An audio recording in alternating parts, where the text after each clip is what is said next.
জয় যিশু। প্রথম পাঠ প্রবক্তা জাকারিয়ার গ্রন্থ হতে বাণী পাঠ। 2 অধ্যায় 5 থেকে 9 পদ, 14 থেকে 15তম পদ। নতুন জেরুসালেম হবে প্রভুর আপন নগরী, সকল জাতির তীর্থভূমি। আমি জাকারিয় এক সময়ে আমি চোখ তুলে তাকিয়ে দিব্য দর্শনে দেখতে পেলাম, সামনে আছে কে একজন লোক, তার হাতে রয়েছে জরিপের ফিতে। তাকে জিজ্ঞেস করলাম, কোথায় চলেছ তুমি? সে উত্তর দিল, জেরুসালেমের আয়তন মাপতেই চলেছি। দেখতে চাই তার প্রস্থই কত, দৈর্ঘ্যই বা কত।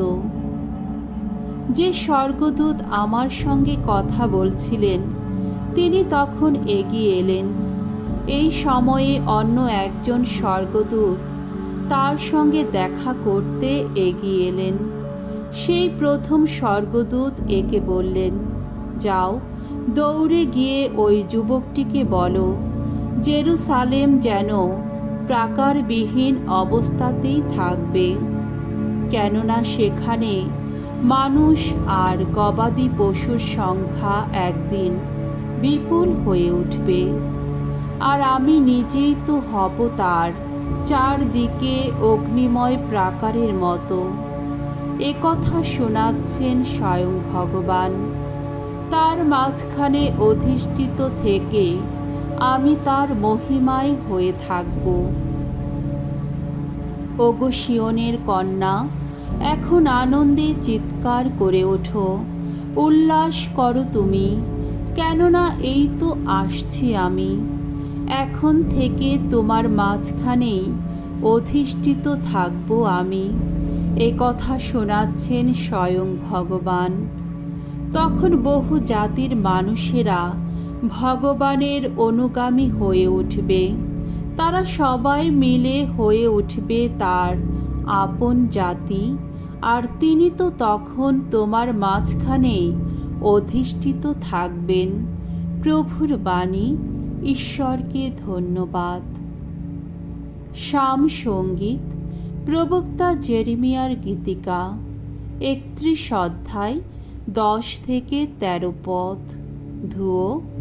মেষ পালক যেমন তার মেষদের চোখে চোখে রাখে, প্রভু আমাদের তেমনি পালন করেন।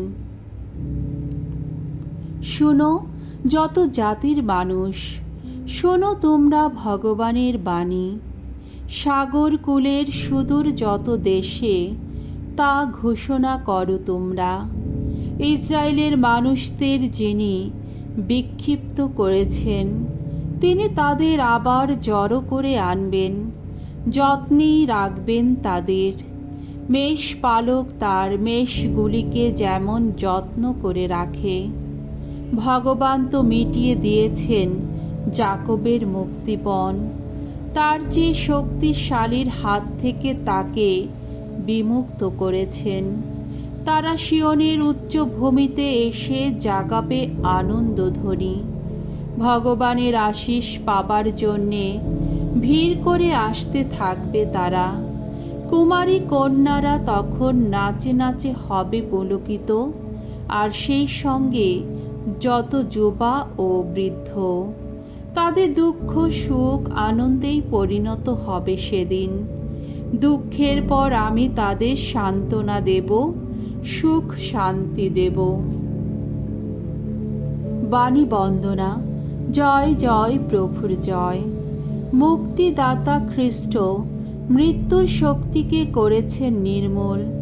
মঙ্গলবাণীর আলোয় তিনি উজ্জ্বল করেছেন অক্ষয় জীবন। জয় জয় প্রভুর জয়। মঙ্গল সমাচার। লুকরচিত মঙ্গল সমাচার, 9 অধ্যায় 43 থেকে 45তম পদ। নিজের মৃত্যু সম্বন্ধে যিশুর দ্বিতীয় ভবিষ্যদ্বাণী। যিশু যা কিছু করেছেন তাই দেখে সকলে যখন মুগ্ধ বিস্ময়ে অভিভূত, সেই সময় তিনি তার শিষ্যদের বললেন, আমি এখন যা বলছি তোমরা কিন্তু তা মন দিয়েই শুনে রাখো। মানবপুত্রকে শীঘ্রই মানুষের হাতে তুলে দেওয়া হবে।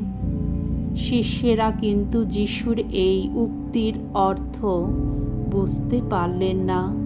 তাদের কাছে তা রহস্যে ঢাকাই থেকে গেল। ফলে তার আসল বক্তব্য তারা ধরতেই পারলেন না। আর এই বিষয় নিয়ে যিশুকে কোনো প্রশ্ন করতেও তাদের সাহস হলো না। প্রভুর মঙ্গলময় বাণী। খ্রিস্ট প্রভু তোমার প্রশংসা হোক।